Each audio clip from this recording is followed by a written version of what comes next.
नमस्कार दोस्तों। आज हम कक्षा 8 की अध्याय नंबर 2 को लेते हैं। इसमें इसका नाम है सूक्ष्मजीव, मित्र या शत्रु। देखिए, आपने अपने आसपास के स्थानों पर पौधे एवं जंतु सहित अनेक सूक्ष्मजीव देखे हैं, परंतु कुछ जीव ऐसे भी होते हैं जिन्हें हम बिना यंत्र की सहायता से केवल आंखों से नहीं देख सकते। इन्हें सूक्ष्मजीव कहा जाता है।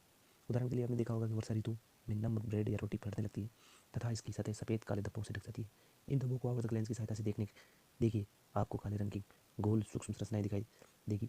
क्या आप जानते हैं कि ये संरचनाएं क्या है, कहाँ से आई है? सूक्ष्मजीव देखते क्या है। यदि अगला फर्स्ट में देखिए, आपने बगीचे में मैदान में एक बीकर से थोड़ी सी गीली मिट्टी लीजिए तथा उसमें जल डालिए। मिट्टी के कण बैठ जाने के पश्चात जल की एक बूंद स्लाइड लेकर सूक्ष्मदर्शी की सहायता से इसका परीक्षण कीजिए तो आप क्या देखते हैं?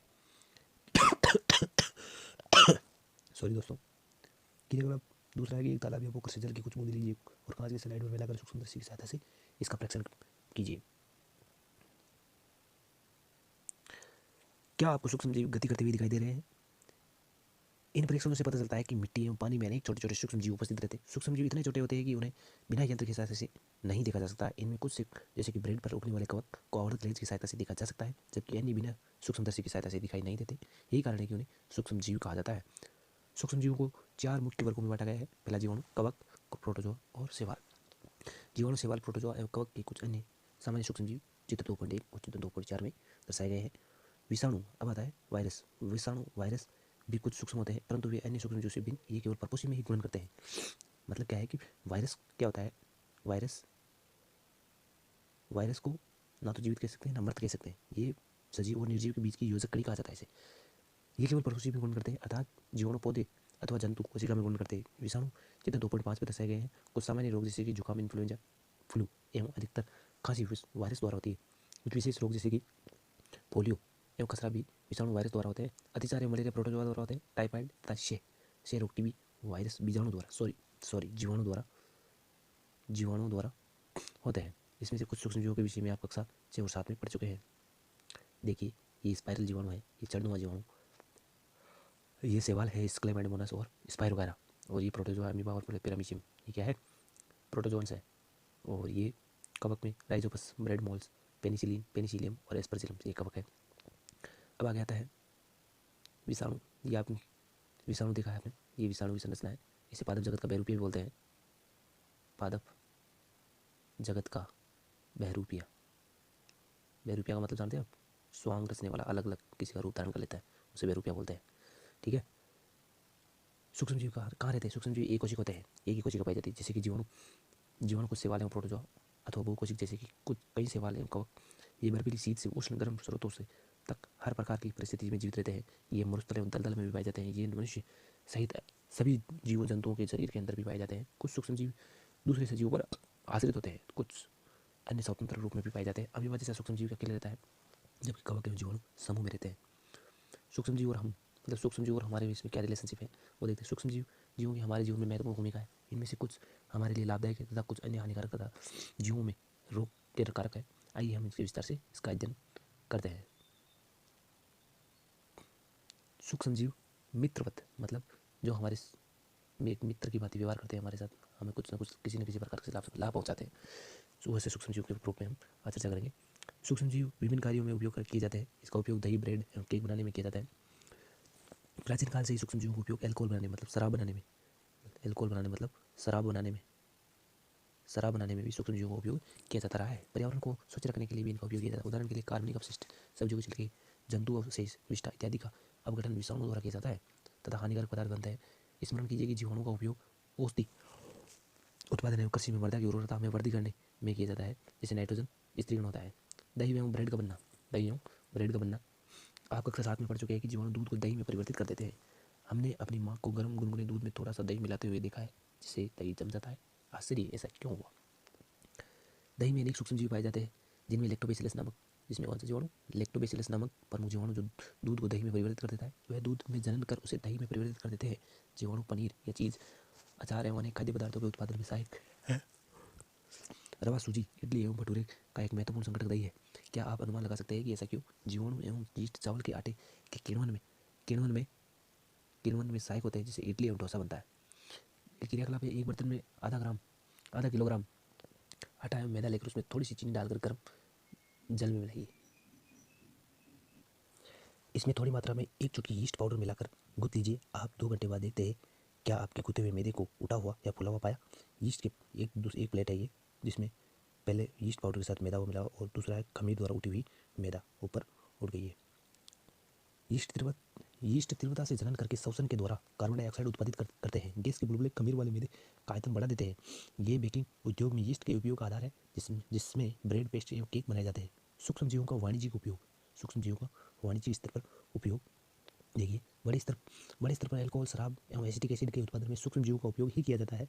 जो गेहूं, चावल एवं फलों के रस में उपस्थित प्राकृतिक शर्करा में यीस्ट द्वारा अल्कोहल व शराब का उत्पादन किया जाता है। मतलब शराब का उत्पादन सूक्ष्म जीवों से ही किया जाता है। क्रियाकलाप 2.4 के 500 ml का बीकर लेकर उसमें 3/4 भाग तक जल भरिए। इसमें से 2 से 3 चम्मच चीनी घोलिए।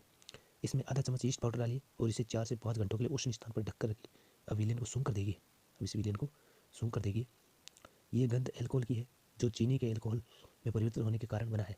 चीनी के अल्कोहल में परिवर्तन की यह प्रक्रिया किण्वन या फर्मेंटेशन कहलाती है। ये क्रिया क्या कहलाती है? फर्मेंटेशन या किण्वन कहलाती है। अब देखिए, वैज्ञानिक आया अपने सामने, लुई पास्चर, जिसने क्या किया है? जिसने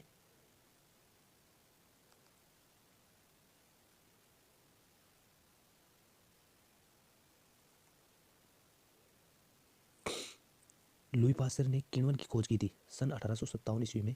किण्वन या फर्मेंटेशन की खोज किसने की थी? लुई पास्चर ने की थी। सूक्ष्म जीवों के औद्योगिक स्तर पर इसका औषधि उपयोग। सूक्ष्म जीवों का औषधि के रूप में किस प्रकार सूक्ष्म जीवों का उपयोग किया जाता है? जब कभी आप बीमार पड़ते हैं तो डॉक्टर आपको पेनिसिलिन का इंजेक्शन देते हैं अथवा कोई अन्य प्रतिजीवी की गोली अथवा कैप्सूल देते हैं। इन औषधियों का स्रोत सूक्ष्म जीव ही है। ये बीमारी पैदा करने वाले सूक्ष्म जीवों को नष्ट कर देती है अथवा उनकी वृद्धि को रोक देती है। इस प्रकार की औषधि को प्रतिजैविक या एंटीबायोटिक क्या कहते हैं? प्रतिजैविक अथवा एंटीबायोटिक कहते हैं। आजकल जीवाणु और कवक से अनेक प्रतिजैविक औषधियों का उत्पादन हो रहा है। स्ट्रेप्टोमाइसिन, टेट्रासाइक्लिन या एरिथ्रोमाइसिन सामान्य रूप से उपयोग की जाने वाली प्रतिजैविक है, जिन्हें कवक एवं जीवाणु से उत्पादित किया जाता है। किसी विशेष प्रकार के सूक्ष्म जीव का संवर्धन करके प्रतिजीवी का उत्पादन किया जाता है, जिन्हें अनेक रोगों की चिकित्सा में उपयोग में लाते हैं। एक वैज्ञानिक और आते हैं, अलेक्जेंडर फ्लेमिंग। सन 1929 ईस्वी में अलेक्जेंडर फ्लेमिंग जीवाणु रोगों से बचाव हेतु एक संवर्धन पर प्रयोग कर रहे थे। अचानक उन्होंने संवर्धन तस्तरी पर हरे रंग की फफूंद के छोटे बीजाणु देखे। उन्होंने पाया कि फफूंद जीवाणु की वृद्धि को रोकते हैं। यह तथ्य पाया कि बहुत सारे जीवाणु फफूंद द्वारा मारे गए हैं। इस प्रकार फफूंद से पेनिसिलिन बनाई गई। तो पेनिसिलिन की खोज किसने की थी? पेनिसिलिन की खोज किस थी? Alexander Fleming. किसने की थी? इस अलेक्जेंडर फ्लेमिंग नाम के वैज्ञानिक ने इसकी खोज की थी। पशु आहार एवं कुक्कुट आहार में भी प्रतिजैविक मिलाए जाते हैं। इसका उपयोग पशुओं में सूक्ष्म जीवों का संचरण रोकना है। प्रतिजैविक का उपयोग कुछ पौधों के रोग नियंत्रण के लिए भी किया जाता है। ध्यान रखना चाहिए कि डॉक्टर की सलाह पर ही प्रतिजैविक की दवा लेनी चाहिए अथवा उस दवा का कोर्स भी पूरा करना चाहिए। यदि आप प्रतिजैविक उस समय लेंगे जब उसकी आवश्यकता नहीं है, तो अगली बार जब आप बीमार होंगे और आपको प्रतिजैविक की आवश्यकता होगी तो वह उतनी प्रभावी नहीं होगी। इसके अतिरिक्त अनावश्यक रूप से ली गई प्रतिजैविक शरीर में उपस्थित और उपयोगी जीवाणु को भी नष्ट कर देती है। सर्दी जुकाम एवं फ्लू में प्रतिजैविक प्रभावशाली नहीं है, क्योंकि ये रोग विषाणु द्वारा होते हैं। अब आता है वैक्सीन या टीका।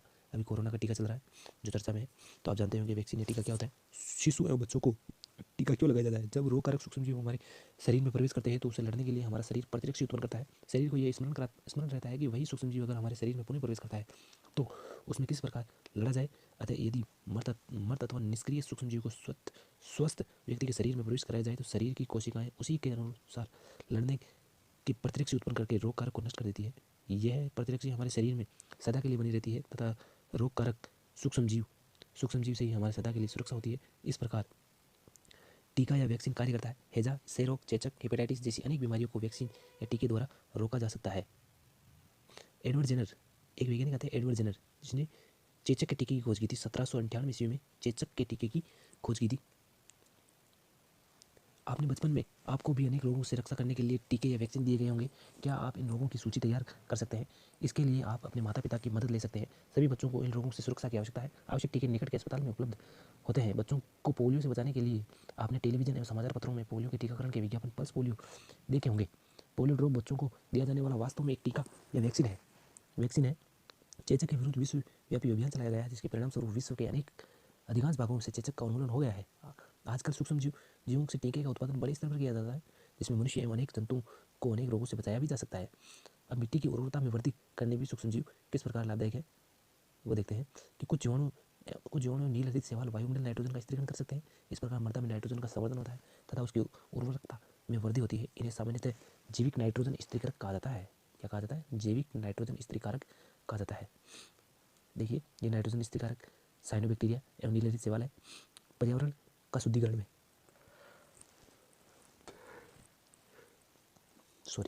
पर्यावरण के शुद्धिकरण में जीवाणु किस प्रकार उपयोगी है? आपने विद्यालय में माली को देखने के पश्चात पहली बुझो और दूसरे विद्यार्थियों ने घरों पर बगीचों से पत्तियां एवं फल सब्जियों का कचरा एकत्रित करके उसके निपटान के लिए बनाए गए गड्ढों में डाला होगा। कुछ समय बाद इसका विघटन होने से ये खाद में परिवर्तित हो गया। पहली ओर बुझो जानना चाहते हैं कि यह किस प्रकार हो सकता है। इसके लिए हमें क्रियाकलाप करना पड़ेगा। ये क्रियाकलाप 2 गमले लेकर उसमें गमले लेकर प्रत्येक को मिट्टी से आधा भर दीजिए। इन्हें ए एवं बी चिन्हित कीजिए। गमले 1 में पौधे का कचरा भर दीजिए तथा दूसरे गमले बी में पॉलीथीन की थैली, कांच की खाली बोतलें, प्लास्टिक के टूटे खिलौने इत्यादि भर दीजिए। इन्हें एक और रख दीजिए और 3-4 सप्ताह बाद इसका परीक्षण कीजिए। क्या आपको दोनों गमलों की वस्तुओं में कोई अंतर दिखाई देता है? यदि हाँ, तो अंतर परिलक्षित होता है। आप देखेंगे कि गमला ए में पादप अवशिष्ट का अपघटन हो गया है। ये कैसे हुआ? सूक्ष्म जीवों द्वारा पादप अवशिष्ट का अपघटन कर उसे खाद में बदल दिया गया। इस प्रक्रिया में बने पोषक या पौधों द्वारा पुनः उपयोग में किए जाते हैं। क्या आपने ध्यान दिया कि गमला बी के पॉलीथीन की थैली, कांच की खाली बोतलों एवं खिलौनों के टूटे हुए टुकड़ों में इसी प्रकार का परिवर्तन नहीं हुआ। सूक्ष्म जीव उन पर क्रिया करके खाद में परिवर्तित नहीं कर सकते। आप अक्सर बड़ी मात्रा में मृत जीवों को सड़ते हुए पादों पर, कभी कभी सड़ते हुए जंतुओं के रूप में देखते हैं। आप देखते हैं कि कुछ समय बाद वे विलुप्त हो जाते हैं। इसका मुख्य कारण है कि सूक्ष्मजीव मृत जैविक अपशिष्ट का अपघटन करके उन्हें सरल पदार्थों में परिवर्तित कर देते हैं। ये पदार्थ अन्य पौधों एवं जंतुओं द्वारा पुनः उपयोग कर लिए जाते हैं। इस प्रकार हानिकारक एवं दुर्गंध युक्त पदार्थों का निम्नीकरण करने के लिए हम सूक्ष्मजीवों का उपयोग करके पर्यावरण का शुद्धिकरण कर सकते हैं। अब आता है हानिकारक सूक्ष्मजीव। मतलब कुछ जीव ऐसे भी होते हैं जो हमें हानि पहुंचाते हैं। सूक्ष्मजीव अनेक प्रकार से हानिकारक भी है। कुछ सूक्ष्मजीव मनुष्य, जंतु एवं पौधों से में रोग उत्पन्न करते हैं। रोग उत्पन्न करने वाले ऐसे सूक्ष्मजीवों को रोगाणु एवं रोगजनक कहा जाता है। कुछ सूक्ष्मजीव भोजन, कपड़े एवं चमड़ों की वस्तुओं को संदूषित कर देते हैं। आइए इन पर चर्चा करते हैं, उनकी हानिकारक गतिविधियों के विषय में और अधिक जानकारी प्राप्त करते हैं। मनुष्य में रोगकारक सूक्ष्मजीव कौन से रोगकारक है जो मनुष्य को रोगी बना देते हैं? मनुष्य में रोग उत्पन्न करने वाले सूक्ष्मजीव श्वास द्वारा, पेयजल एवं भोजन द्वारा हमारे शरीर में प्रवेश करते हैं। संक्रमित व्यक्ति अथवा जंतु के सीधे संपर्क में आने पर भी रोग का संचरण हो सकता है। सूक्ष्मजीवों द्वारा होने वाले ऐसे रोग जो एक संक्रमित व्यक्ति से स्वस्थ व्यक्ति में वायु, जल, भोजन अथवा कायिक संपर्क द्वारा फैलते हैं, संचरणीय रोग या संचरित रोग कहलाते हैं। इस प्रकार के रोगों के कुछ उदाहरण हैं हैजा, सामान्य सर्दी जुकाम, चिकन पॉक्स एवं टीबी, जिसे क्षय रोग कहते हैं। जब जुकाम से पीड़ित कोई व्यक्ति छींकता है तो सूक्ष्म बूंदों के साथ हजारों रोगकारक या वायरस, विषाणु भी वायु में आ जाते हैं। ये वायरस श्वास के साथ ले जाने वाली वायु के साथ सीधे शरीर में प्रवेश कर जाते हैं। तब आप संचरित रोगों का फैलना किस प्रकार रोकते हैं? हमें छींकते समय अपने मुंह एवं नाक पर एक रुमाल रखना चाहिए, मास्क लगा लेना चाहिए। अच्छा, तो यही है कि संक्रमित व्यक्ति से पर्याप्त दूरी बनाए, 2 गज दूरी और मास्क है जरूरी।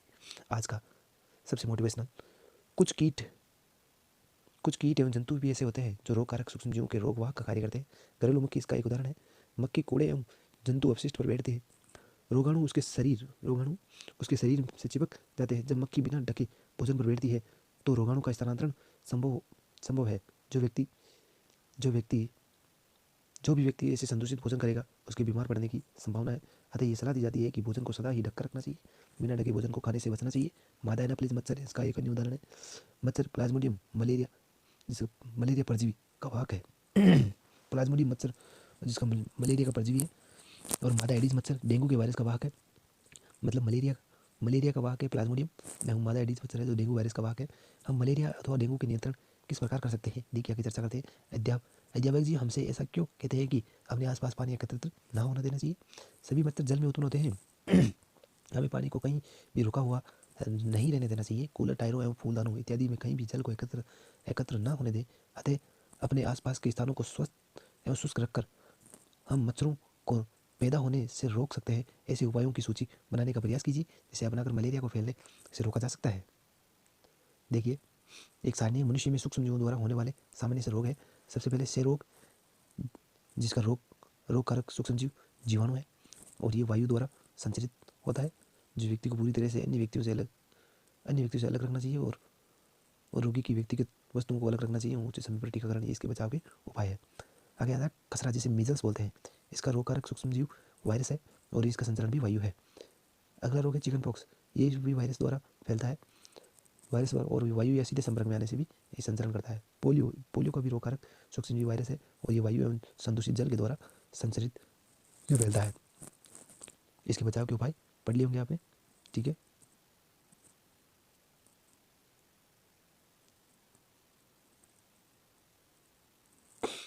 अब आता है हैजा।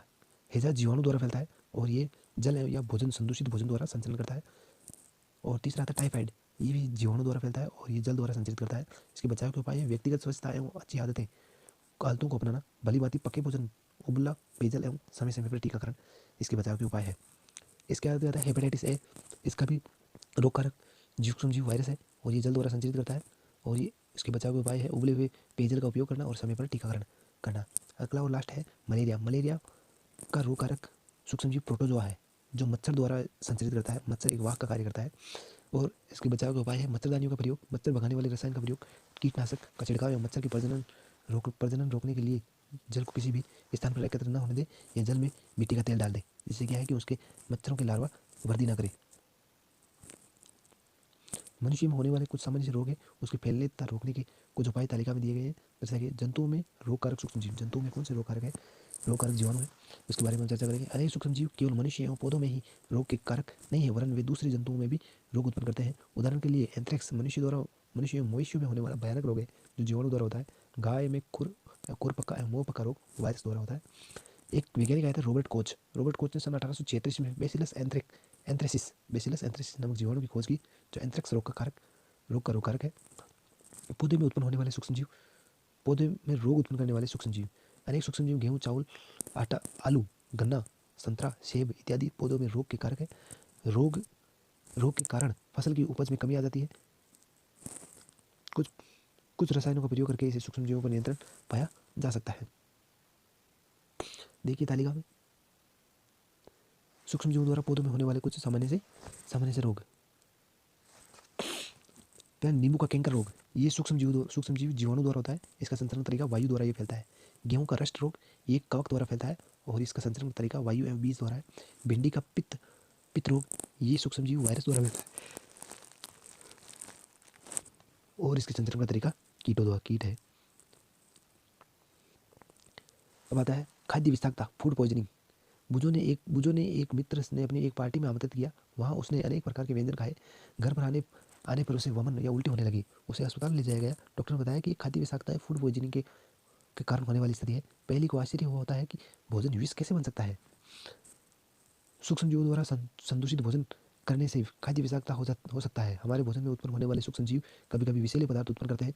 यह भोजन को विषाक्त बना देते हैं, जिसके सेवन से व्यक्ति भयंकर रूप से रोगी हो सकता है, तो कभी कभी भी उसकी मृत्यु भी हो सकती है। अतः ये आवश्यक है कि हम भोजन को संदूषित होने से बचाएं। उसके बाद आता है खाद्य परीक्षण। खाद्य का परीक्षण कैसे करते हैं, खाद्य को स्टोर कैसे करते हैं।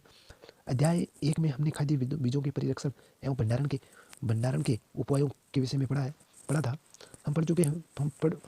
हम पके हुए भोजन का घर पर परीक्षण किस प्रकार कर सकते हैं। आप जानते हैं कि खुले या नम स्थान पर रखी ब्रेड पर कब आक्रमण कर देते हैं। सूक्ष्मजीव हमारे भोजन को संदूषित कर देते हैं। संदूषित भोजन से दुर्गंध आने लगती है। इसका स्वाद भी खराब हो जाता है तथा रंग रूप में भी परिवर्तन आ सकता है। क्या भोजन को संदूषण एक रासायनिक अभिक्रिया है। पहले ने आम खरीदे, परंतु कई दिनों तक वह उन्हें नहीं खा पाई। बाद में उसने देखा कि वे सड़ गए, परंतु वह जानती है कि उसकी दादी द्वारा बनाया गया आम का अचार काफ़ी समय तक संदूषित नहीं होता है। वह भ्रमित है। आइए हम खाद्य परीक्षण के कुछ सामान्य तरीकों का अध्ययन करें, जिसका उपयोग हम अपने घरों में करते हैं और हमें सूक्ष्मजीवों से बचाव के लिए इसका उपयोग करना चाहिए। सबसे पहले आता है इसका रासायनिक उपाय। रासायनिक उपाय है नमक एवं खाद्य तेल का उपयोग सूक्ष्मजीवों की वृद्धि रोकने के लिए सामान्य रूप से किया जाता है। अतः इन्हें परिरक्षक कहते हैं। हम नमक अथवा खाद्य अम्ल का प्रयोग अचार बनाने में करते हैं, जिससे सूक्ष्मजीवों की वृद्धि नहीं होती है। सोडियम बेंजोएट एवं सोडियम मेटा बाइसल्फाइड सामान्य परिरक्षक है। जेमेस्फेक्स बनाने में इन रसायनों का उपयोग उन्हें संदूषित होने से बचाता है। नमक द्वारा परिरक्षण, सामान्य नमक का उपयोग मांस एवं मछली के परिरक्षण के लिए काफ़ी लंबे अरसे से किया जा रहा है। बीजाणु की वृद्धि रोकने के लिए मांस एवं मछली को सूखे नमक से ढक देते हैं नमक का उपयोग आम, आंवला एवं इमली के परिरक्षण में भी किया जाता है। चीनी का परिरक्षण, चीनी द्वारा परिरक्षण, जैम, जेली एवं स्वेक्स का परिरक्षण चीनी द्वारा भी किया जाता है। चीनी के प्रयोग से खाद्य पदार्थ की नमी में कमी आती है और संदूषण करने वाले जीवाणुओं की वृद्धि को नियंत्रित करता है। तेल एवं सिरके, तेल एवं सिरके द्वारा परिरक्षण, तेल एवं सिरके का उपयोग अचार को संदूषण से बचाने में किया जाता है क्योंकि इसमें जीवाणु जीवित नहीं रह सकते। सब्जियां, फल, मछली तथा मांस का परिरक्षण इसी विधि द्वारा करते हैं। गर्म एवं ठंडा करना, आपने अपनी माँ को दूध उबाल कर रखते हुए देखा होगा। उबाल से अनेक सूक्ष्म जीव नष्ट हो जाते हैं। इसी प्रकार हम अपना भोजन रेफ्रिजरेटर में रखते हैं क्योंकि कम ताप सूक्ष्म जीव की वृद्धि को रोकता है। थैलियों में आने वाले दूध संदूषित क्यों नहीं होता? मेरी माँ ने बताया कि ये दूध पाश्चुरीकृत है। पाश्चुरीकरण क्या है? पाश्चुरीकृत दूध को बिना उबाले इस्तेमाल किया जा सकता है क्योंकि यह सूक्ष्म जीवों से मुक्त होता है। इसके लिए दूध को 70 डिग्री सेंटीग्रेड पर 15 से 30 सेकंड के लिए गर्म करते हैं, फिर एकाएक ठंडा कर उसका भंडारण कर लेते हैं। ऐसा करने से सूक्ष्म जीवों की वृद्धि रुक जाती है। इस प्रक्रिया को लुई पास्चर नामक वैज्ञानिक ने की थी, इसीलिए इसे पास्चर ने की थी, इसीलिए इसे पाश्चुरीकरण कहते हैं। भले भी पाश्चुरीकरण इसका नाम कैसे पड़ा? उसके लुई पास्चर के नाम पर, पाश्चुरीकरण। भंडारण एवं पैकिंग, आजकल मेवे तथा सब्जियों के भी वायुरोधी सील किए गए पैकेटों में बेचे जाते हैं जिससे सूक्ष्म जीवों की सुरक्षा होती है। अगला टॉपिक आता है नाइट्रोजन स्थिरीकरण। आपने कक्षा 6 और 7 में राइजोबियम जीवाणु के बारे में पढ़ा है जो लेग्यूमिनेसी पौधे दलहन में नाइट्रोजन स्थिरीकरण में सहायक होते हैं। स्मरण कीजिए कि राइजोबियम लेग्यूम पौधों की ग्रंथिकाओं में रहते हैं जैसे सेम और मटर, जो एक सहजीविता है। कभी कभी तड़ित विद्युत द्वारा भी नाइट्रोजन का स्थिरीकरण होता है, परंतु आप जानते हैं कि नाइट्रोजन की मात्रा वायुमंडल में स्थिर रहती है। आपको आश्चर्य होगा कि यह कैसे संभव है। आइए इसके विषय में अगले भाग में समझते हैं। देखिए ये दिख रहा है आपको, लेग्यूम पौधे की जड़ों की ग्रंथिकाएं, इसमें राइजोबियम नामक जीवाणु पाया जाता है जो नाइट्रोजन में स्थिरीकरण करता है। अब देखते हैं नाइट्रोजन चक्र।